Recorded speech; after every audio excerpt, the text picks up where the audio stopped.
বন্ধুরা চলুন, রোজ পরোটা খেতে পারছেন না, খুব শক্ত হচ্ছে বা তেল বেশি লাগে, চলুন আজকে আমি আপনাদের সঙ্গে শেয়ার করব একেবারে অল্প চেনে হাফ চামচেরও কম তেলে কিভাবে তুলতুলে নরম, তাও আবার ময়দার পরোটা করবেন সেই রেসিপি। পুরো একেবারে পারফেক্ট তুলতুলে নরম আর খুব কম তেলে রোজই পরোটা খেতে পারবেন।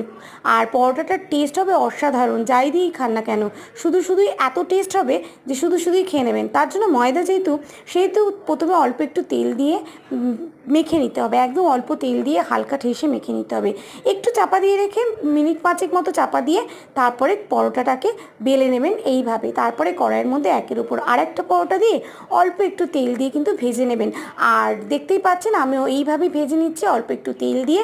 এই পরোটা গরম গরম যেমন মচমচে, আর ঠান্ডা হলেও কিন্তু শক্ত হবে না, আর খেতে লাগবে অসাধারণ। সেটা সাধারণ আলু চচ্চড়ি হোক বা মাংস। তাহলে চলুন, ভালো লাগলে ভিডিওটা লাইক করে দেবেন।